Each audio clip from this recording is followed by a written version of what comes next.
जय गुरु जी, शुक्राना गुरु जी। ओम नमः शिवाय, शिव जी सदा सहाय। ओम नमः शिवाय, गुरु जी सदा सहाय। संगत जी, गुरु जी का अनंत अनंतम शुक्राना, लख लख बार शुक्राना। हर चीज दा शुक्राना, हर सांस दा शुक्राना। संगत जी, गुरु जी हमें इतनी ब्लेसिंग्स देते हैं, इतनी ब्लेसिंग्स देते हैं, लेकिन हम गुरु जी की हर ब्लेसिंग्स को ठुकरा देते हैं। संगत जी, गुरु जी की ब्लेसिंग्स को कभी मत ठुकराओ। संगत जी, गुरु जी की ब्लेसिंग्स बहुत ही बहुत ज्यादा किस्मत से मिलती है। संगत जी, बहुत अच्छे कर्म करने पड़ते हैं जब गुरु जी की ब्लेसिंग्स मिलती है। और बहुत ही बहुत ज्यादा तप करना पड़ता है जब गुरु जी के दर्शन मिलते हैं। हम हर पाठ में गुरु जी के आपके दर्शन करवाते हैं। संगत जी, गुरु जी आपको इतने प्यारे दर्शन देते हैं, लेकिन फिर भी संगत जी आप इग्नोर करते हो। आप इग्नोर करते रहो। देखो संगत जी, हमारा तो काम है गुरु जी के प्रति सेवा करने का। गुरु जी हमें जब तक अपना आशीर्वाद देंगे, जब तक गुरु जी सेवा करवाएंगे, हम करेंगे। बाकी संगत जी आप लोगों के हक में है, हाथ में होता है। आप अपना अपना कल्याण करवाना चाहते हो या नहीं करवाना चाहते। गुरु जी के पाठ सुनना है, नहीं सुनना, सत्संग सुनना, नहीं सुनना, वो आपकी मर्जी है। देखो, हम तो आपको एक अच्छी राय ही दे सकते हैं कि गुरु जी जो पाठ की सेवा करवा रहे हैं, 7 बार गुरु जी ने खुद कहा है, जिसने 7 बार शिव पुराण पूरी कर लेना, वो अपने इस जीवन सागर से, हर पाप से, हर हर एक उस चीज से मुक्त हो जाएगा जो उसे दुख देगी। संगत जी, पाप का घड़ा जब भर जाता है ना, जब दुख शुरू हो जाते हैं, और वो दुख ऐसे 1 2 साल 3 साल नहीं रहते। एक बार जब दुख आ जाते हैं ना संगत जी, सुख आना बहुत मुश्किल हो जाता है। गुरु जी के साथ अगर आप नए नए जुड़ रहे हो, आपको थोड़ा सा दुख का महसूस हो रहा है, ज्यादा दुख आ रहा है, समझो आपने ज्यादा बुरे कर्म करे, वो कट रहे हैं वो। और गुरु जी के साथ सिर्फ 10% में कट रहे हैं संगत जी, नहीं तो वो आपको अगले जन्म में, उससे अगले जन्म तक चलते जाएंगे, चलते जाएंगे। वो अपनी जड़ें बना लेंगे ना पेड़ की तरह। तो फिर बुरे कर्म कटवाने बहुत मुश्किल हो जाते हैं। इसलिए संगत जी, शिव पुराण को सुन लो और अपने कर्म कटवा लो। पाठ को एंड तक जरूर सुनो और प्यारा सा कमेंट जरूर करें। जय गुरु जी, शुक्राना गुरु जी। ओम नमः शिवाय, शिव जी सदा सहाय। ओम नमः शिवाय, गुरु जी सदा सहाय। जय गुरु जी। जय गुरु जी। पार्थिव लिंग के निर्माण की रीति था वेद मंत्रों द्वारा उसके पूजन की विस्तृत एवं संस्कृत विधि का वर्णन। तदंतर पार्थिव लिंग की श्रेष्ठता तथा महिमा का वर्णन करके सूत जी कहते हैं कि महर्षियों, अब मैं वैदिक कर्म के प्रति श्रद्धा भक्ति रखने वाले लोगों के लिए वेदोक्त मार्ग से ही पार्थिव पूजा की पद्धति का वर्णन करता हूँ। यह पूजा भोग और मोक्ष दोनों को देने वाली है। आहीन के सूत्रों में बताया गया है कि विधि के अनुसार विधि पूर्वक स्नान और संध्योपासना करके पहले ये ब्रह्म यज्ञ करें, तत्पश्चात देवताओं, ऋषियों, सनकादि मनुष्यों तथा पितरों का तर्पण करें। अपनी रुचि के अनुसार संपूर्ण नित्य कर्म को पूर्ण करके शिव स्मरण पूर्वक भस्म तथा रुद्राक्ष धारण करें। तत्पश्चात संपूर्ण मनोवांछित फल की सिद्धि के लिए ऊंची भक्ति भावना के साथ उत्तम पार्थिव लिंग की वेदोक्त विधि से भली भांति पूजा करें। नदी या तालाब के किनारे, पर्वत पर, वन में, शिवालय में अथवा और किसी पवित्र स्थान में पार्थिव पूजा करने का विधान है। ब्राह्मणों शुद्ध स्थान से निकाली हुई मिट्टी को यत्न पूर्वक लाकर बड़ी सावधानी के साथ शिवलिंग का निर्माण करें। ब्राह्मण के लिए सफेद, अक्षत्रिय के लिए लाल, वैश्य के लिए पीली और शूद्र के लिए काली मिट्टी से शिवलिंग बनाने का विधान है, अथवा जहाँ जो मिट्टी मिल जाए उसे शिवलिंग बनाएं।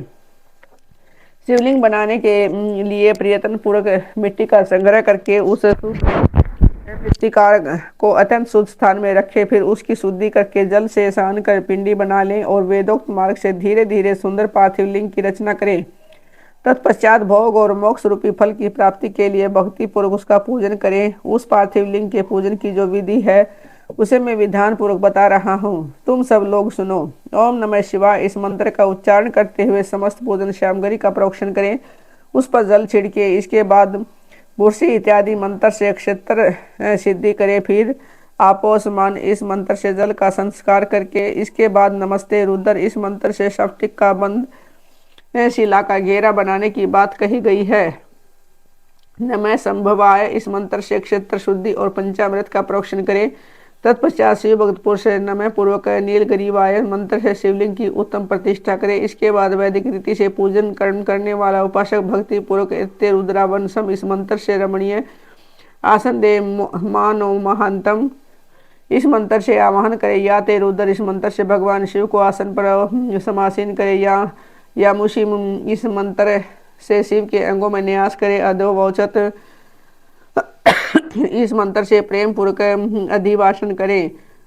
इस मंत्र से शिवलिंग में इष्ट देवता शिव का न्यास करें। असो यो स समर्पति, इस मंत्र से उपासन देवता के समीप गमन करे। इसके बाद नमोस्तु नीलगिरीवाय, इस मंत्र से इस देव को पाद समर्पित करे। रुद्र गायत्री से अर्घ्य दे। त्र्यंबकम मंत्र से आचमन कराए।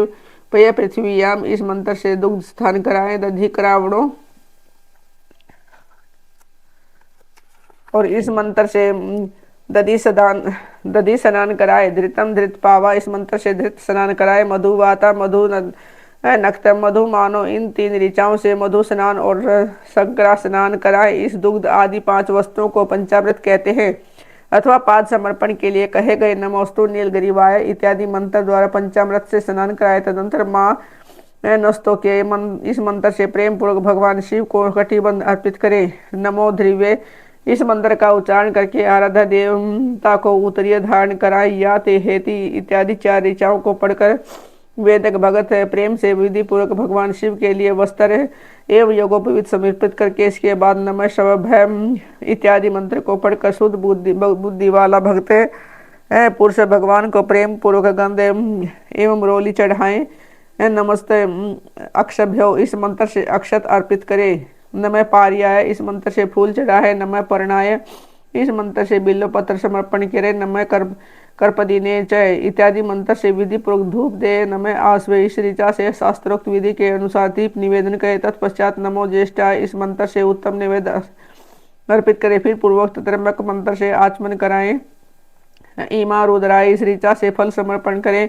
फिर नमो वज्रयाय, इस मंत्र से भगवान शिव को अपना सब कुछ समर्पित कर दे। तदंतर मानो महांतम तथा में नस्तों के, इस पूर्वोक्त 2 मंत्रों द्वारा केवल अक्षतों से 11 रुद्रों का पूजन करें। फिर हिरण्यगर्भ इत्यादि मंत्र से जो 3 ऋचाओं के रूप में पठित है दक्षिणा चढ़ाएं। देवश्य तवा, इस मंत्र से विद्वान पुरुष आराध्य देव का अभिषेक करे। दीप के लिए बताए हुए नमः आश्वे इत्यादि मंत्र से भगवान शिव की निरांजना आरती करे। तत्पश्चात हिम और रुद्राय इत्यादि 3 ऋचाओं से भक्ति पूर्वक रुद्रदेव को पुष्पांजलि अर्पित करे। माम नो महांतम, इस मंत्र से विज्ञ उपासक पूजनीय देवता की परिक्रमा करे। फिर उत्तम बुद्धि वाला उपासक मानस्तों के, इस मंत्र से भगवान को साष्टांग प्रणाम करे। ऐसे ते,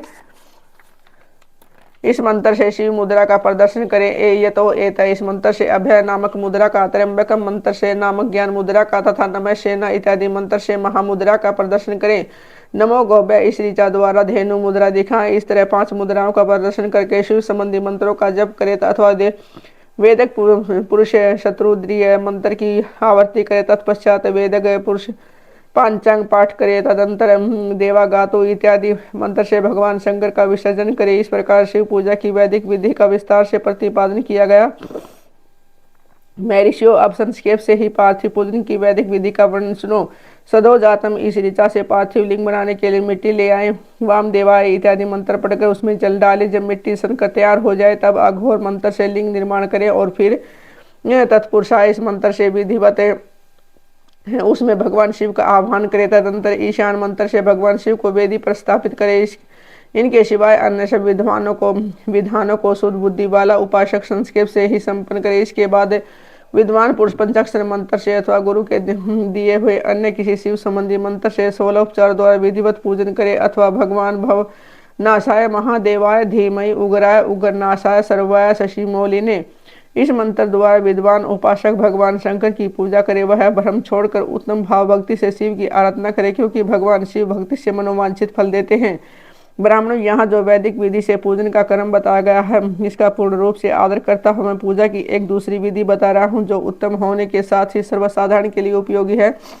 मुनिवर पार्थिव लिंग की पूजा भगवान शिव के नामों से बताई गई है। वह पूजा संपूर्ण अभिष्टों को देने वाली है। मैं उसे बताता हूँ, सुनो। हर, महेश्वर, शंभु, शूल, पानी, पिनाक, धृक, शिव, पशुपति और महादेव, ये कर्म से शिव के 8 नाम कहे गए हैं। इनमें से प्रथम नाम के द्वारा अर्थात ओम हराय नमः का उच्चारण करके पार्थिव लिंग बनाने के लिए मिट्टी लाए। दूसरे नाम अर्थात ओम महेश्वराय नमः का उच्चारण करते हुए लिंग निर्माण करे। फिर ओम संभवे नमः बोलकर उस पार्थिव लिंग की प्रतिष्ठा करे।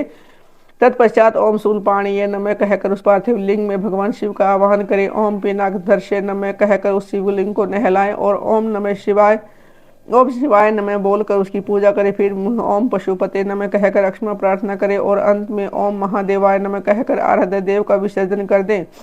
प्रत्येक नाम के आदि में ओंकार और अंत में चतुर्थी विभक्ति के साथ नमः पद लगाकर बड़े आनंद और भक्ति भाव से पूजन संबंधी सारे कार्य करने चाहिए। षडक्षर मंत्र से अगन्यास और कन्यास की विधि भली भांति संपन्न करके फिर नीचे लिखे हुए अनुसार ध्यान करें। जो कैलाश पर्वत पर एक सुंदर सिंहासन के मध्य भाग में विराजमान है, जिनके वाम भाग में भगवती उमा उनमें सटकर बैठी हुई है, सनक नंदन ये आदि भक्त जन उनकी पूजा कर रहे हैं। जो भक्तों के दुखी रूप दावानल को नष्ट कर देने वाले अप्रमेय शक्तिशाली ईश्वर हैं, उन विषय विभूषण भगवान शिव का चिंतन करना चाहिए। भगवान महेश्वर का प्रतिपादन इस प्रकार ध्यान करें। उनकी अंग कांति चांदी के पर्वत की भांति गौर है और वे अपने मस्तक पर मनोहर चंद्रमा का मुकुट धारण करते हैं। रत्नों के आभूषण धारण करने से उनका श्री अंग और भी उद्भाषित हो उठा है। उनके चार हाथों में कर्मश परशु मृग मुद्रा वर एवं अभय मुद्रा से शोभित हैं। वे सदा प्रसन्न रहते हैं, कमल के आसन पर बैठे हैं और देवता लोग चारों ओर खड़े होकर उनकी स्तुति कर रहे हैं। उन्होंने वस्त्र की जगह व्याघ्र चर्म धारण कर रखा है। वे इस विश्व के आदि हैं, बीज रूप है, इन सब का समस्त भय हर लेने वाले हैं। इनके 5 मुख और प्रत्येक मुखमंडल में 3-3 नेत्र हैं। इस प्रकार ध्यान तथा उत्तम पार्थिव लिंग का पूजन करके गुरु के दिए हुए पंचाक्षर मंत्र का विधि पूर्वक जप करे। विप्रो विद्वान पुरुष को चाहे कि वह देवेश्वर शिव को प्रणाम करके नाना प्रकार की स्तुति द्वारा उनका सत्वन करे और शत्रुदरीय का पाठ करे। तत्पश्चात अंजलि में अक्षत और फूल लेकर उत्तम भक्ति भाव से निमांकित मंत्रों को पढ़ते हुए प्रेम और प्रसन्नता के साथ भगवान शंकर से इस प्रकार प्रार्थना करें। सबको सुख देने वाले कृपा निधान भूतनाथ शिव, मैं आपका हूँ। आपके गणों से ही मेरे प्राण बसते हैं, अथवा आपके गुण ही मेरे प्राण हैं। मेरे जीवन सर्वस्व है। मेरा चित्त सदा आपके ही चिंतन में लगा हुआ है। यह जानकर मुझ पर प्रसन्न होइए। कृपा कीजिए शंकर, मैंने अनजान में अथवा जानबूझकर यदि कोई आपका जप और पूजन आदि किया हो तो आपकी कृपा से वह सफल हो जाए। गौरीनाथ, मैं आधुनिक युग का महान पापी हूँ, पतित हूँ। आप सदा से ही परम महान पतित पावन हैं। इस बात का विचार करके आप जैसा चाहें वैसा करें। महादेव सदाशिव, वेदों पुराने नाना प्रकार के शास्त्रीय सिद्धांतों तथा विभिन्न महर्षियों ने भी अब तक आपको पूर्ण रूप से नहीं जाना है। फिर मैं कैसे जान सकता हूँ? मैं ईश्वर में जैसा हूँ वैसा ही हूँ, उसी रूप में संपूर्ण भाव से आपका हूँ, आपके आश्रित हूँ, इसलिए आपसे रक्षा पाने के योग्य हूँ। परमेश्वर, आप मुझ पर प्रसन्न होइए। मुझे इसे प्रकार प्रार्थना करके हाथ में लिए हुए अक्षत और पुष्प को भगवान शिव के ऊपर चढ़ाकर उन शंभुदेव को भक्ति भाव से विधि पूर्वक साष्टांग प्रणाम करे। तदंतर शुद्ध बुद्धि वाला उपासक शास्त्रोक्त विधि से इस देव की परिक्रमा करें। फिर श्रद्धापूर्वक स्तुति द्वारा देवेश्वर शिव की स्तुति करें। इसके बाद गला बजाकर गले से अव्यक्त शब्द का उच्चारण करके पवित्र एवं विनीत उचित वाला साधक भगवान को प्रणाम करें। फिर आदर पूर्वक विज्ञप्ति करे और उसके बाद विसर्जन मुनिवरों। इस प्रकार विधि पूर्वक पार्थिव पूजा बताई गई है। वह भोग और मोक्ष देने वाली तथा भगवान शिव के प्रति भक्ति भाव को बढ़ाने वाली है। जय गुरु जी। शुक्राना गुरु जी। संगत जी।